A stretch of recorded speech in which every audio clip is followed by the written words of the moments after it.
datang di Artu Today, kita terupdate hari ini. Silahkan menikmati. I love you so much. Demokrat di hati semua. Oke. Ini dreams come true ini. Ya Allah, mimpi apa? Kim Jong Un, Xi Jinping, I am Demokrat. Luar biasa, mendunia ini. Langsung disampaikan ya. Dunia ini. I love you so much. Demokrat di hati semua.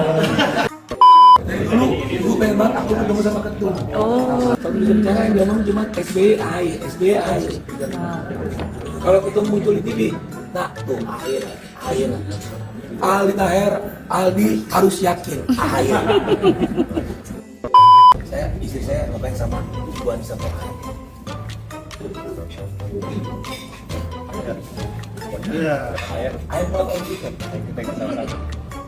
Terganteng di dunia. Sama mendoakan.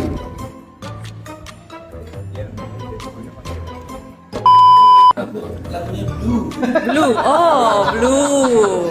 Look at the blue. Boleh, bisa.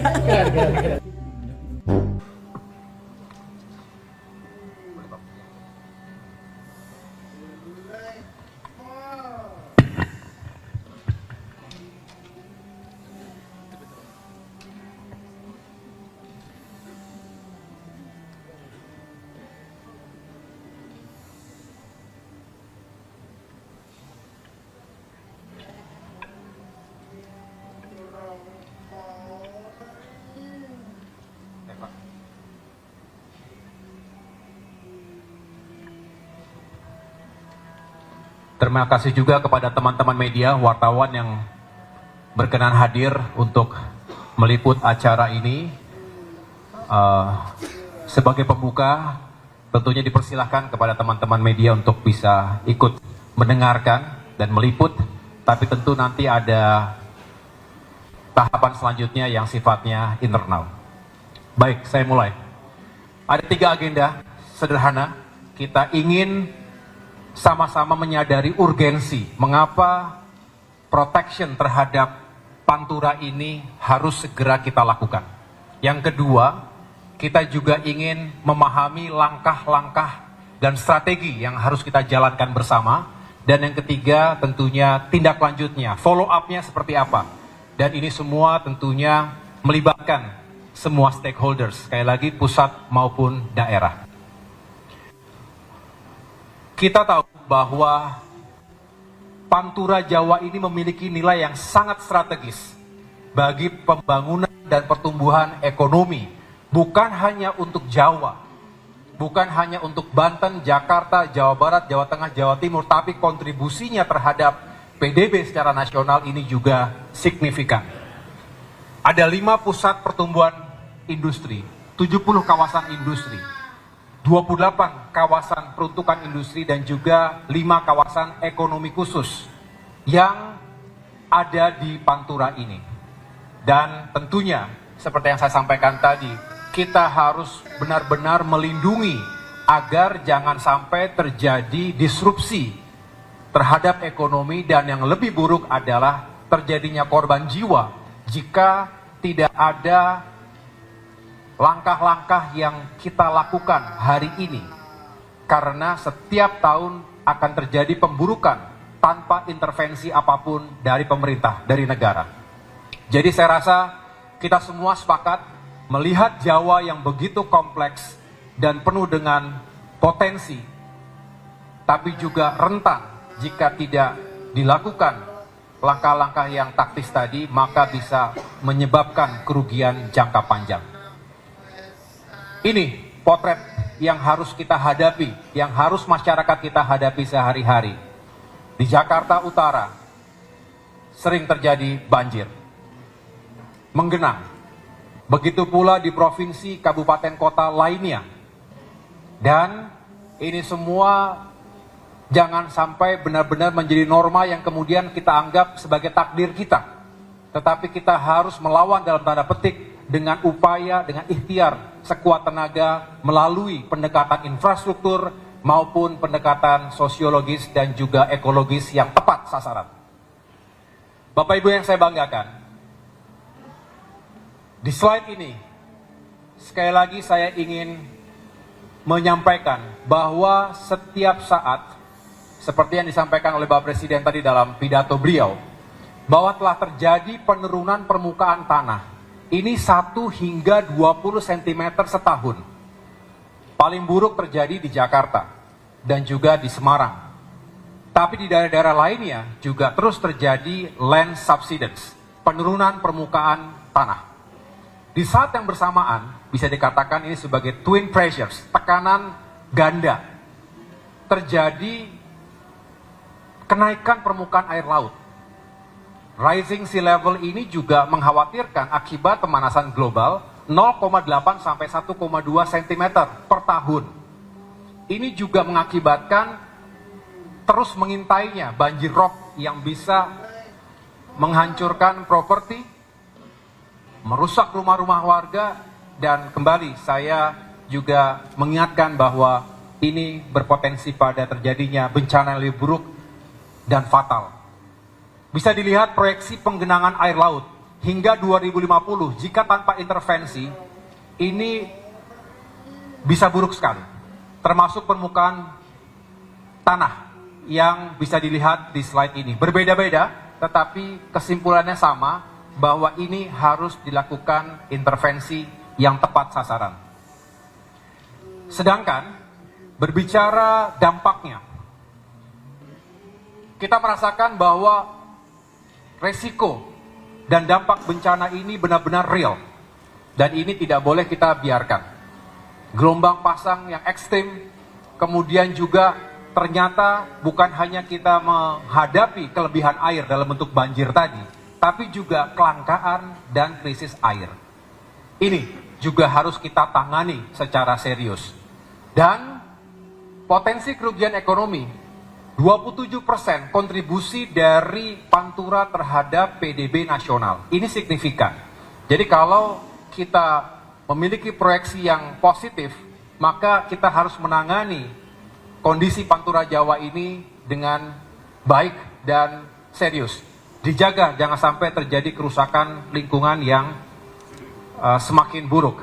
Dan yang terakhir, tentunya kita berharap masyarakat yang ada di Pantura ini, kalau di 50 sekian kota itu adalah di wilayah Pantura ada 20 kabupaten dan 5 kota, itu kurang lebih 55 juta penduduknya, sedangkan di pesisir itu sekitar 26%-nya. Jadi ini masyarakat kita jumlahnya besar.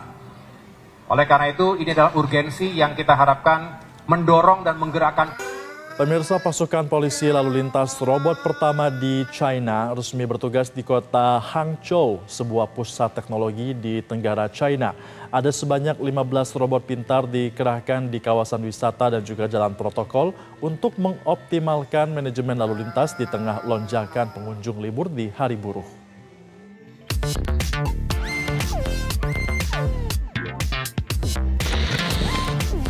Pemandangan berbeda terlihat di kawasan wisata Danau Barat atau West Lake, Kota Hangzhou.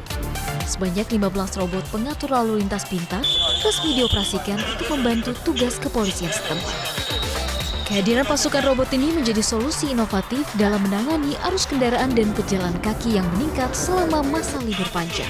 我认为挺好的，因为人流量本身也多，对吧？要不然整个人力也确实很辛苦，这才代表科技化的城市嘛。 Robot-robot ini memiliki tugas utama untuk mencegah pelanggaran lalu lintas oleh kendaraan non-motor dan pejalan kaki, serta memberikan layanan navigasi bagi para wisatawan. Dilengkapi teknologi pengenalan suara, mereka mampu merespon permintaan dan pertanyaan dari pengguna jalan secara cepat dan akurat. 穿黑色衣服的同志，您已停车热线，请退回停止线后，谢谢配合。 Bekerja berdampingan dengan petugas manusia, kehadiran teknologi ini diharapkan dapat meningkatkan efisiensi manajemen lalu lintas secara signifikan. 它是只要充电，它就能一直在这边进行工作。那么我们根据管理的实际，夜间可能群众出行也不是特别多。那么在早晚高峰和中午周边商圈活动频繁的时候，那我们投入使用，然后跟我们来回进行巡航管理。Dengan transisi dari tahap uji coba ke pengerahan terkoordinasi, langkah ini menandai era baru dalam pemanfaatan kecerdasan buatan untuk keamanan publik di China. Hangzhou kembali membuktikan dirinya sebagai pemimpin dalam adopsi teknologi mutakhir untuk mempermudah mobilitas masyarakat di kawasan perkotaan. Anda menyaksikan Headline News pukul 16 waktu Indonesia Barat bersama saya Jessica Wulandari. Hari ini Polda Metro Jaya meminta keterangan jajaran pihak taksi Green SM yang diduga sebagai penyebab kecelakaan kereta api Argo Bromo Anggrek dan KRL di stasiun Bekasi Timur. Penyidik juga akan memeriksa Dinas Tata Ruang hingga Direktorat Jenderal Perkeretaapian. Kabid Humas Polda Metro Jaya Kombes Pol Budi Hermanto mengatakan, keterangan itu nantinya digunakan untuk melengkapi rangkaian penyidikan serta memperoleh gambaran peristiwa secara utuh dan objektif. Ia juga menyampaikan sebanyak 31 saksi telah diperiksa. Beberapa diantaranya seperti pelapor, pengemudi taksi, penjaga palang, saksi di sekitar lokasi, dan petugas operasional PT KAI. Saat ini kasus ditangani Subdit Kamnek Ditreskrimum Polda Metro Jaya dan status penyelidikan telah berubah menjadi penyidikan. Mereka melakukan cek tempat kejadian perkara, pengumpulan barang bukti, dan pemeriksaan terhadap saksi-saksi dan pihak-pihak terkait lainnya. Sebelumnya, kereta api Argo Bromo Anggrek menabrak KRL di stasiun Bekasi Timur Senin 27 April 2026. Kejadian tragis ini menewaskan sebanyak 16 orang dan melukai 90 lainnya.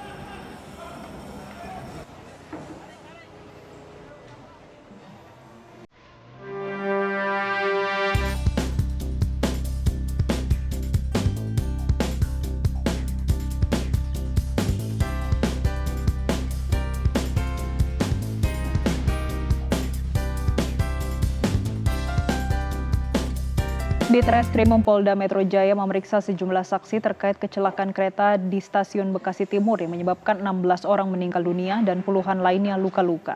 Untuk mengetahui bagaimana perkembangannya, kita tergabung dengan jurnalis Metro TV Sheha Al-Hadar dan juru kamera Bayu dari Polda Metro Jaya. Sheha, bagaimana perkembangan pemeriksaan pada sore hari ini? Masih berlangsung, Jessica dan juga pemirsa, hingga sore hari ini. Kalau tadi kami baru mendapatkan update dari Kabid Humas Polda Metro Jaya, Kombes Pol Budi Hermanto, yang tadi baru saja mengabarkan bahwa ada sejumlah saksi yang hari ini hadir di Ditreskrimum Polda Metro Jaya. Kalau bisa kami sebutkan, ini ada saksi dari Dinas Bina Marga Kota Bekasi, kemudian ada saksi dari Dinas Pekerjaan Umum Kota Bekasi, kemudian Dinas Tata Ruang Kota Bekasi, dan juga saksi dari Direktorat Jenderal Perhubungan Darat.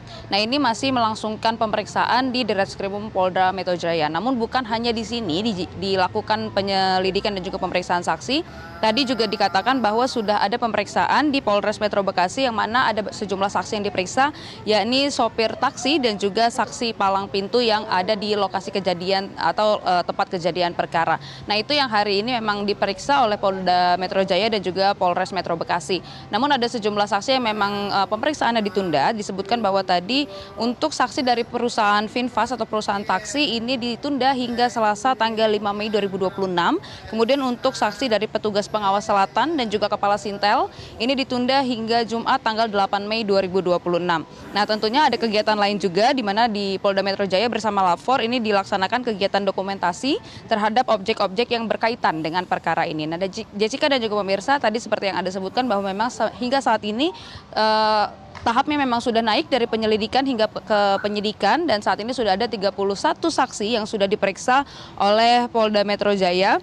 Dan pemeriksaan ini akan terus berlangsung. Dan kalau untuk saksi yang diperiksa ini ada dari pelapor, kemudian pengemudi taksi, kemudian penjaga palang, kemudian ada saksi di sekitar lokasi, kemudian ada korban juga yang diperiksa, petugas operasional, hingga sejumlah pihak-pihak lain yang tentunya mengetahui atas insiden yang baru saja terjadi beberapa waktu lalu, di mana insiden tabrakan kereta ini menyebabkan 16 orang meninggal dunia dan puluhan orang lainnya ini luka-luka. Nah, kalau kita bahas kronologinya, Jessica dan juga pemirsa, kejadian tabrakan kereta yang menyebabkan meninggalnya 16 orang ini diawali oleh taksi Green SM yang mogok ataupun juga mengalami kesalahan atau konslet di tengah perlintasan kereta api yang menyebabkan KRL harus terhenti. Nah, sehingga sejumlah kereta berhenti dan salah satunya adalah KRL yang berhenti di stasiun Bekasi Timur. Nah, karena berhenti sehingga akhirnya kereta KRL ini ditabrak dari belakang oleh kereta lain dan menyebabkan gerbong paling belakang atau gerbong wanita ini ringsek. Nah, dari kecelakaan ini memang menyebabkan 16 orang meninggal dunia dan puluhan lainnya luka-luka, dan saat ini memang masih ada yang masih dirawat di rumah sakit. Polda Metro Jaya juga masih terus berkoordinasi dengan rumah sakit untuk tentunya berkonsultasi terkait korban dan juga bahkan mengadakan visum untuk korban-korban yang meninggal dunia. Dan kita akan tunggu nanti bagaimana hasilnya. Hingga saat ini 4 saksi masih diperiksa di Polda Metro Jaya. Kita akan tunggu nanti bagaimana hasil pemeriksaan ini dan kira-kira apakah akan ada tersangka yang ditimbulkan dari kecelakaan maut di stasiun Bekasi Timur kali ini. Dan kami akan update lagi nanti untuk Anda. Sementara itu Jessica, kembali ke Anda. Baik, terima kasih Sheha Al-Hadar atas laporan Anda. Penjualan hewan kurban menjelang Lebaran Idul Adha mulai menggeliat dan salah satunya penjualan hewan kurban di Palmerah, Jakarta Barat yang omsetnya menembus hingga ratusan juta rupiah. Berikut liputan jurnalis Metro TV Sheha Al-Hadar dan juru kamera Maulana Ridwan untuk Anda. Pemirsa, Hari Raya Idul Adha ini tidak sampai 1 bulan lagi. Artinya saat ini memang sudah sangat banyak masyarakat yang mulai berjualan hewan kurban. Salah satunya ada di belakang saya. Saat ini merupakan lokasi tempat penjualan hewan kurban berupa sapi maupun kambing yang berada di Jalan Kemandoran 3, Palmerah, Jakarta Barat. Ini kalau kita lihat dari tadi sapinya sudah banyak sekali yang ada di sini. Kemudian juga hewan kambingnya yang ini memang diperjualbelikan untuk Hari Raya Idul Adha. Nah, untuk mengetahui berapa harganya kira-kira kita sudah bersama dengan pemiliknya di sini. Halo Pak Usup, selamat pagi Pak. Ya pagi Bu. Ya. Pak Usup, boleh dong dijelaskan di sini tuh ada hewan kurban, ada jenis apa saja dan sebenarnya saat ini harganya berapa sih Pak? Ini jenis Marlboro ya. Ini saya jual harga 36 jadinya 35. Nah, ini semuanya paling mahal itu Bu. Itu jenis apa Pak? Jenisnya lemosin, semua rata-rata lemosin, ada si metal, si Marlboro gitu ya Bu. Harganya berapa Pak kalau yang itu? Yang ini saya jual laku 41, bobotnya 700. Kalau yang ini 500 lebih. Saya jual 36 atau 35 ya. Kalau harga kambing Pak saat ini? Kalau kambing masalahnya belum datang, tapi kambing yang ada piaraan yang dari Jawa Timur mungkin 2 minggu lagi baru datang ya.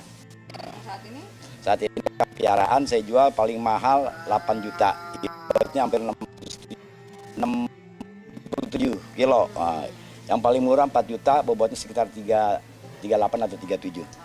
Kalau biasanya puncak ramainya itu kapan Pak? Apakah 10 hari sebelum Lebaran atau 1 minggu? Biasanya 1 minggu.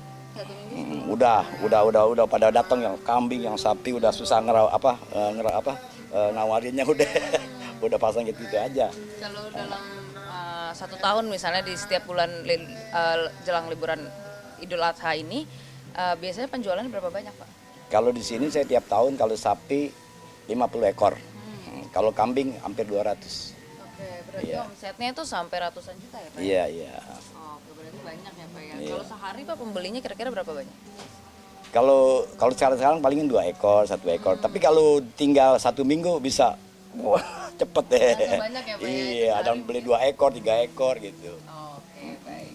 Oke, Bapak. Terima kasih banyak Bapak atas waktunya. Ya pemirsa, itu tadi adalah penjelasan dari penjual hewan kurban yang ada di Palmerah, Jakarta Barat, bahwa menjelang Lebaran Idul Adha tentunya ini penjualan sangat meningkat dan bahkan dalam 1 hari ini bisa menjual dari mulai 2 hingga 3 ekor sapi saat ini sebulan sebelum Lebaran. Nah, nanti apabila jika lebih dekat dengan hari Idul Adha, misalnya 10 hari sebelum Idul Adha maupun seminggu sebelum Idul Adha, penjualan akan sangat meningkat hingga 1 orang bisa membeli 2 hingga 3 ekor. Tentunya ini sangat menguntungkan bagi para penjual hewan kurban yang bisa mendapatkan omset hingga ratusan juta rupiah jelang Hari Raya Idul Adha. Dari Jakarta, Sheha Al-Hadar, Maulana Ridwan. Aktivitas klinik Asrama Haji Embarkasi Surabaya terbilang cukup padat. Setiap hari puluhan jemaah datang berobat dengan keluhan utama adalah hipertensi, sakit kepala, dan dehidrasi. Guna menjaga kesehatan para jemaah, petugas penyelenggara ibadah haji membagikan APD untuk jemaah haji yang tiba di asrama haji. APD ini berupa obat-obatan, krim pelembab kulit hingga cairan pembersih tangan, masker, serta alat penyemprot air untuk mencegah dehidrasi. Sejak dimulainya pemberangkatan jemaah haji, tim kesehatan embarkasi Surabaya terus melakukan pemantauan intensif terhadap kondisi jemaah. Hasilnya, secara umum kondisi kesehatan dinilai lebih baik dibandingkan tahun lalu. Meski begitu, klinik asrama haji tetap melayani jemaah yang datang berobat. Dalam sepekan, total kunjungan mencapai 375 orang dengan rata-rata 30 pasien per hari. Keluhan terbanyak yang ditemukan adalah hipertensi, disusul sakit kepala dan dehidrasi. Tim kesehatan terus mengimbau jemaah agar menjaga kondisi fisik dengan istirahat cukup, rutin mengkonsumsi obat, serta mengatur aktivitas agar tidak terlalu padat menjelang keberangkatan. Banyak keluhannya capek mas, terus hipertensi ya. Total berapa dok hingga saat ini? Ada nggak banyak, nggak sebanyak tahun kemarin. Kalau kunjungan sekitar 70-an. 70-an ya, sampai saat ini ya? Jauh. Sampai saat ini ya dok? Jauh dari pada tahun kemarin. Tahun kemarin kloter awal udah 70-an ya. Oke. Guna menjaga kesehatan para jemaah, petugas penyelenggara ibadah haji membagikan alat pelindung diri atau APD untuk jemaah haji yang tiba di asrama haji. APD ini berupa obat-obatan, krim pelembab kulit, hingga cairan pembersih tangan, masker, serta alat penyemprot air untuk mencegah dehidrasi. Perbedaan iklim antara Indonesia dan Arab Saudi juga menjadi perhatian karena tingkat kelembapan yang lebih rendah dapat memicu dehidrasi jika tubuh tidak beradaptasi dengan baik. Jemaah diharapkan menjaga fisiknya sebelum puncak haji agar tetap sehat dalam pelaksanaan Ar-Muznah. Cuaca yang cepat ini kita juga meminta kepada jamaah untuk benar-benar menjaga kondisi kesehatannya sampai menjelang Ar-Muznah sehingga benar-benar dipersiapkan aspek ibadahnya, aspek kesehatan fisiknya, kesehatan psikologinya, seperti itu. Saya kira itu. Dalam kondisi yang lebih baik, diharapkan seluruh jemaah haji dapat menjalankan ibadah haji dengan lancar dan tetap sehat. Tim Liputan CNN Indonesia. Tren baru dunia kopi tengah mengemuka di Amerika Serikat. Kedai kopi ala Yaman kini mulai menjamur membawa tradisi budaya Timur Tengah ke kafe kopi modern.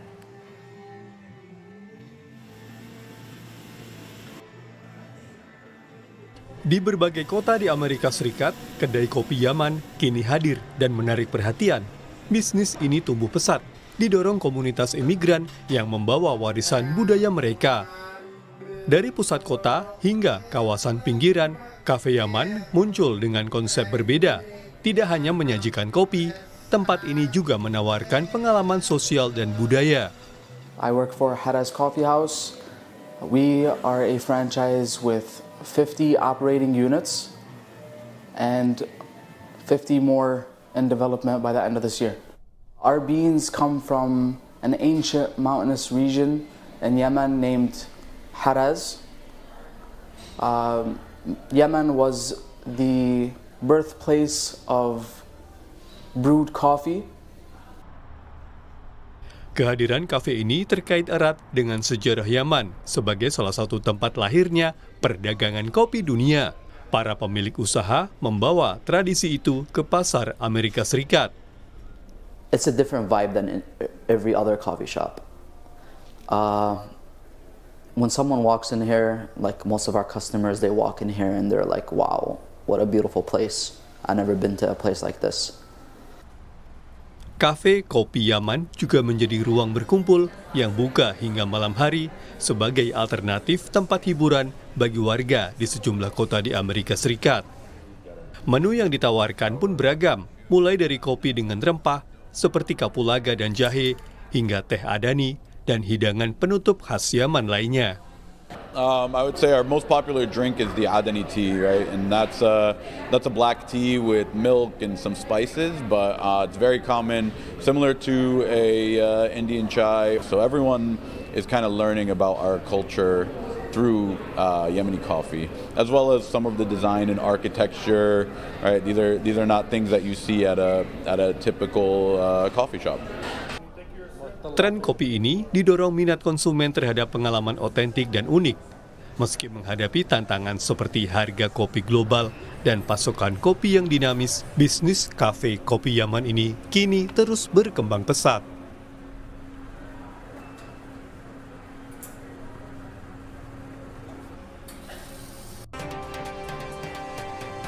Kembali Kompasnya Saudara, lebih dari 1.000 kapal nelayan berukuran di atas 30 gross tonnase di Pati, Jawa Tengah tidak melaut akibat kenaikan harga BBM non-subsidi.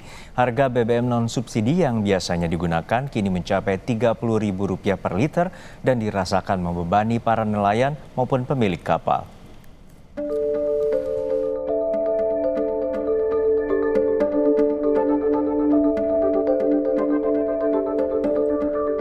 Kapal-kapal nelayan berukuran di atas 30 gross tonnage atau memiliki volume kotor lebih dari 31-an tonnase yang berada di Juwana Pati, Jawa Tengah ini tak lagi bisa melaut. Menurut nelayan sekitar, lebih dari 1.000 kapal nelayan berukuran di atas 30 GT berhenti beraktivitas untuk sementara karena kenaikan harga bahan bakar minyak non-subsidi yang biasa mereka gunakan, yakni dari harga Rp17.000 per liter menjadi Rp30.000 per liter. Kenaikan tersebut membuat biaya operasional kapal melonjak. BBM yang terlalu mahal dan tidak bisa menjangkau untuk biaya operasionalnya. Berangkat semua, ada sekitar 1.000 lebih kapal yang tidak melaut. Ya tidak ada, nganggur ya. Ya semoga pemerintah ya dapat menurunkan harga BBM dan nelayan bisa melaut seperti yang dulu-dulu gitu Mas. Para pemilik kapal pun mengeluhkan kenaikan harga BBM non-subsidi yang mencapai Rp30.000 per liter, mengingat 70% biaya operasional kapal berasal dari BBM. Tuntutan nelayan saat ini harga BBM non-subsidi untuk perikanan tangkap, kita minta keadilan dengan harga 2 kali harga BBM subsidi. Harga saat ini untuk BBM subsidi 6.800, untuk kapal non subsidi itu 30.000 saat ini. Jadi kosnya terlalu besar, kita nelayan 70% biaya pemberangkatan kapal itu dari BBM. Kondisi ini turut berdampak pada nelayan yang kini menganggur serta aktivitas pelelangan ikan yang menjadi sepi hingga sektor pengolahan ikan yang ikut berhenti beroperasi. Para nelayan dan juga pemilik kapal berharap ada solusi dari pemerintah terkait hal tersebut. Mengingat kenaikan harga BBM non-subsidi ini sangat berdampak pada perekonomian mereka. Iwan Miftahudin, Pati, Jawa Tengah. Berbulan-bulan tidak bisa melaut, nelayan di Kabupaten Pati menggelar aksi demonstrasi menuntut penurunan harga BBM non-subsidi yang dinilai memberatkan. Nelayan tonggak utama ekonomi, petani nelayan penting, tapi bagaimana kita bisa melaut? Masa nelayan menggelar aksi di alun-alun Simpang 5 Pati. Masa menuntut pemerintah segera menurunkan harga BBM non-subsidi. Nelayan juga mendesak agar pemerintah menetapkan harga khusus bagi nelayan atau kapal perikanan di atas 30 gross ton di kisaran Rp10.000 hingga maksimal Rp13.600 per liter atau paling tinggi 2 kali lipat harga solar subsidi. Para nelayan kapal di atas 30 gross ton mengaku sejak kenaikan harga BBM beberapa bulan terakhir mereka terpaksa tidak melaut karena biaya operasional yang terlalu tinggi. Sementara harga jual iklan di pasaran normal sehingga pendapatan mereka lebih rendah dari biaya operasional melaut. Akibat kondisi itu, lebih dari 1.000 kapal nelayan tidak beroperasi dan diperkirakan puluhan ribu nelayan kini menganggur. Harga BBM bisa turun. Berapa lama kami sudah 3 bulan belum laut sampai puasa sampai sekarang belum laut gara-gara harga BBM sangat tinggi sekali. Nanti harga solar sangat tinggi, juga harga ikan tidak mengikuti. Kalau harga ikan tidak mengikuti tidak bisa melaut. Harapannya bisa turun Mbak, harga sekarang mungkin 10.000 atau berapa, minimal 10.000, 11.000 itu loh. Aksi protes dilakukan para nelayan sebagai buntut kenaikan harga BBM non-subsidi. Informasi selengkapnya akan disampaikan jurnalis Kompas TV, Febriana Mila dan juru kamera Dedi Setio. Mila, untuk saat ini bagaimana aksi para nelayan di lokasi demo unjuk rasa terkait dengan kenaikan harga BBM non-subsidi yang mengganggu dan membebani biaya operasional melaut mereka? Ya, Juno dan juga saudara, untuk siang hari ini para pendemo dari nelayan di wilayah Kabupaten Pati, Jawa Tengah sudah membubarkan diri. Tadi sekitar pukul 10 mereka sudah bubar, di mana dari jajaran Forkopimda dan juga dari pejabat Bupati Kabupaten Pati tadi menemui para pendemo nelayan, di mana tadi juga ada proses penandatanganan terkait dengan aspirasi yang nantinya akan disampaikan kepada pemerintah pusat dan juga Kementerian Kelautan dan juga Perikanan, di mana untuk aspirasi yang tadinya ditandatangani bersama-sama oleh jajaran Forkopimda dan juga dengan perwakilan dari para nelayan di wilayah Kabupaten Pati terkait dengan tuntutan mereka untuk pemerintah Kabupaten Pati dan juga DPRD ini tentunya akan melakukan aspirasi atau menyampaikan aspirasi dari nelayan Kabupaten Pati untuk bisa menurunkan harga BBM non-subsidi yang memang digunakan para nelayan ataupun kapal-kapal perikanan di wilayah Kabupaten Pati di atas 30 gross ton untuk volume kapalnya seperti itu.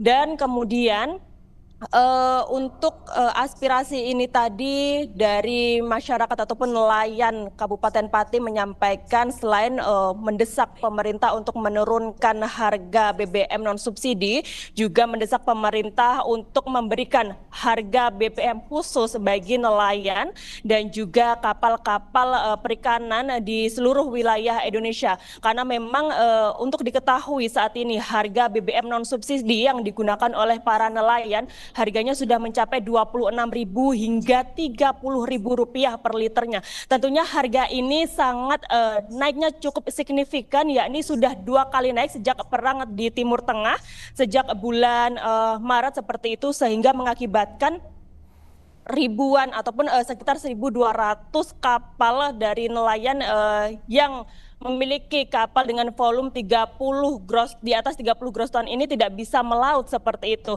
Dan mereka juga merasa tidak adanya keadilan dari pemerintah terhadap kapal nelayan kecil maupun yang kapal-kapal di atas 30 gross ton ini. Karena untuk kapal-kapal kecil ini bisa menggunakan ataupun kapal di bawah 30 gross ton bisa menggunakan BBM subsidi, yakni solar dengan harga 6.800 per liter. Sementara kapal-kapal di atas 30 gross ton ini harus ataupun diwajibkan untuk menggunakan BBM non subsidi yang harganya sudah mencapai Rp26.000 hingga Rp30.000 per liternya. Dan perbedaan ini ataupun ketidakadilan ini dirasa memberatkan bagi para nelayan tentunya, karena untuk harga jual ikannya sendiri ini pun tidak ada kenaikan seperti itu, Juno. Baik, kita nantikan bagaimana terkait dengan tuntutan para nelayan, terutama kapal di atas 30 gross ton, dan dapat solusi untuk melaut dan mengurangi beban operasional terkait dengan melaut. Terima kasih rekan Febriana Mila dan juga juru kamera Dedi Setio dari Pati, Jawa Tengah.